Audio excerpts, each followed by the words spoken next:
शायद जतोई साहब bureau chief Karachi बता रहे हैं, नंबर गेम के हवाले से कंटिन्यू कीजिएगा शायद साहब। जी मैं आपको बता रहा था मुदस्सिर के अपोजिशन के कुल 65 वोट हैं जीडीए, एमक्यूएम और पीटीआई के। जी इन्होंने ये फैसला किया है कि एक जनरल सीट जीडीए को दी जाएगी, एक एमक्यूएम को और एक पीटीआई को। खवातीन की एक निशस्त जो है वो एमक्यूएम की दी जाएगी, टेक्नोक्रेट की एक निशस्त पीटीआई को। अगर ये 65 अरकान इंटैक्ट रहते तो अपोजिशन वाले 3 जनरल और एक टेक्नोक्रेट और एक खातून की निशस्त जीत सकते थे अगर वो इंटैक्ट रहते। लेकिन अब जो अगर हम 3 भी नहीं कहते, हम कहते हैं कि सिर्फ 2 अरकान जो हैं, जो कह रहे हैं असलम अबड़ो और शहरियार शर, वो एलानिया कह रहे हैं, अगर ये वोट नहीं देते हैं तो फिर नंबर गेम बिगड़ चुका है। अपोजिशन की पूरी स्कीम जो है वो बिगड़ चुकी है।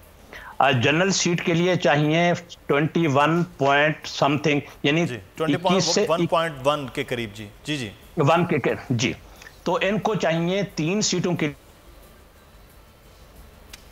तो ये 63 के करीब वो बनता है। हम दोबारा से ये नंबर गेम को भी समझने की कोशिश करेंगे। टीएलपी और जमात इस्लामी के भी जो 3 वोट मिलाकर बनते हैं वो भी उस पर बात करते हैं। अच्छा शायद साहब हमारे साथ ही रहे, दोबारा से रब्ता भी आपसे करते हैं। जमालुद्दीन सिद्दीकी साहब हमारे साथ मौजूद हैं।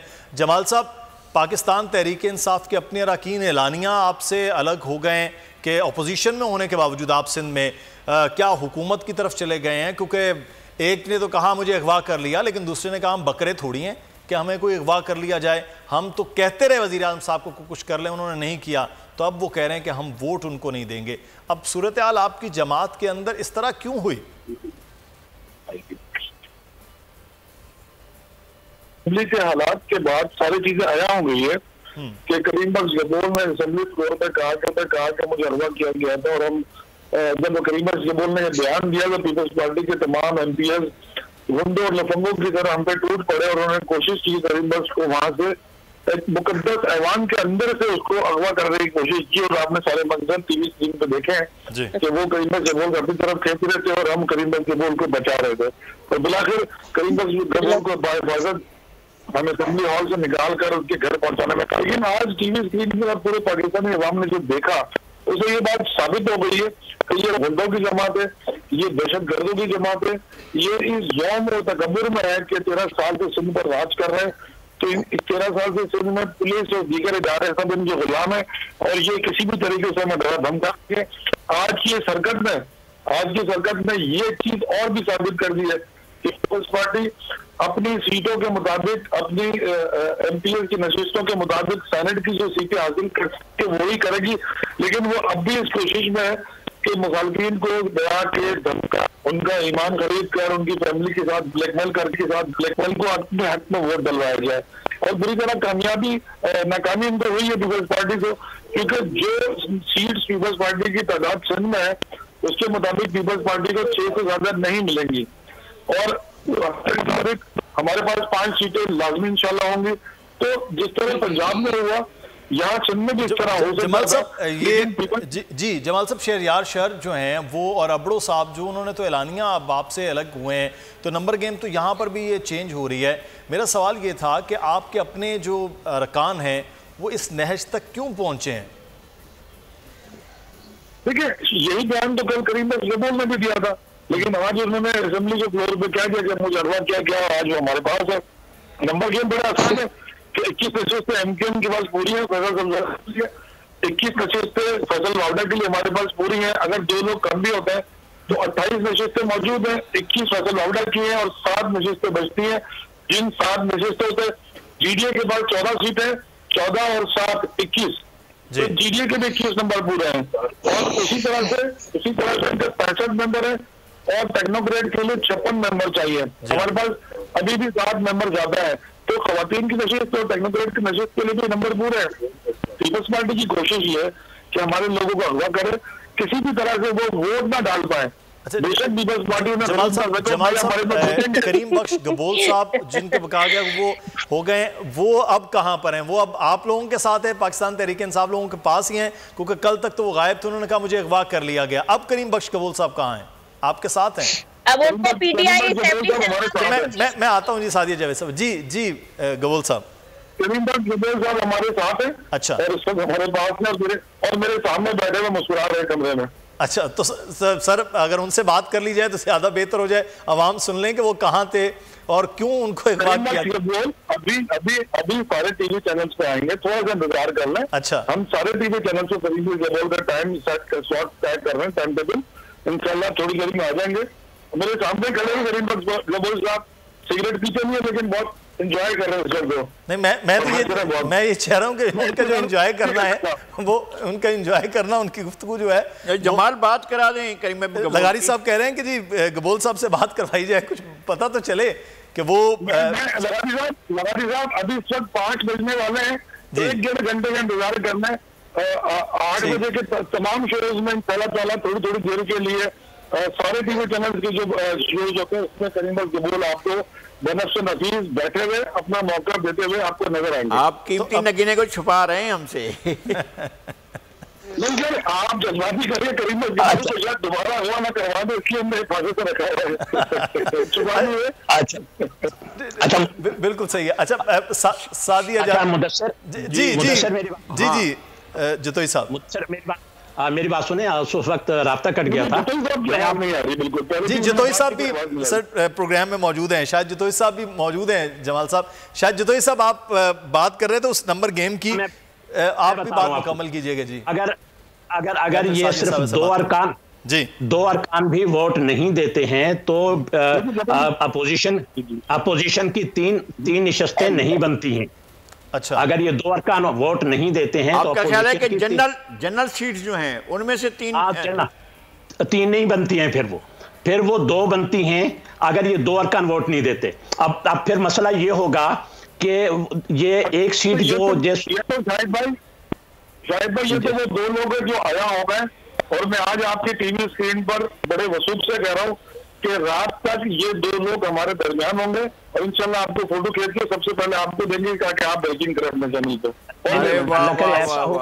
अच्छा, लेकिन अगर ऐसा हो, लेकिन मैं आपको बता रहा हूं, सिर्फ इन 2 लोगों पे नंबर गेम बिगड़ गया है। और इस वक्त सूरत हाल ये है कि जीडीए को खौफ है कि उसकी सीट जाएगी, एमक्यूएम को खौफ है कि उसकी जनरल सीट जाएगी, और वो जो हैं मेरी इतलात के मुताबिक पीपल्स पार्टी से दोनों राब्ते में हैं, और चूंकि वो अपनी सीट नहीं गंवाना चाहते हैं। जीडीए वाले के 14 अरकान हैं।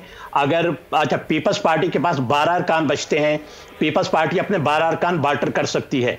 अगर वो जीडीए को वोट दे तो सदरुद्दीन शाह जो हैं जनरल सीट पे सेनेटर मुंतखब हो सकते हैं, और जीडीए के 14 वोट आ जाएं तो टेक्नोक्रेट और खवातीन की दोनों निशस्तें जो हैं वो भी पीपल्स पार्टी ले जाएगी। ये तो बड़ी दिलचस्प सूरत हाल होगी शायद जतोई साहब, अगर यहाँ वोट देना है तो कहीं और वोट लेना भी तो हो सकता है।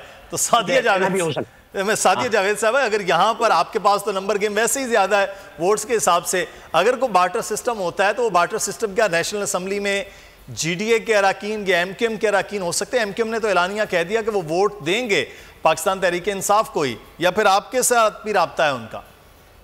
देखिए, एमक्यूएम के पास पीपल्स पार्टी का वफ्द गया था, हमारी उनसे बातचीत हुई। ठीक है, उन्होंने अब अपना मौक़िफ़ दे दिया है, वो सबके सामने आया है।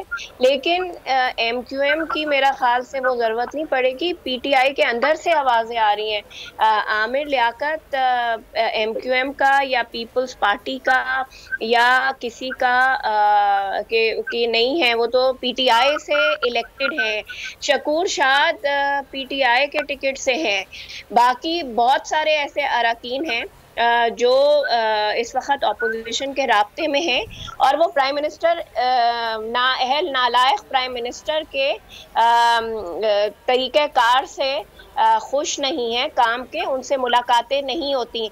आज देखें ना, 2.5 साल के बाद पीडीएम ने इस हुकूमत ये कहते हैं कि जी हमें पीडीएम से कोई फर्क नहीं पड़ा।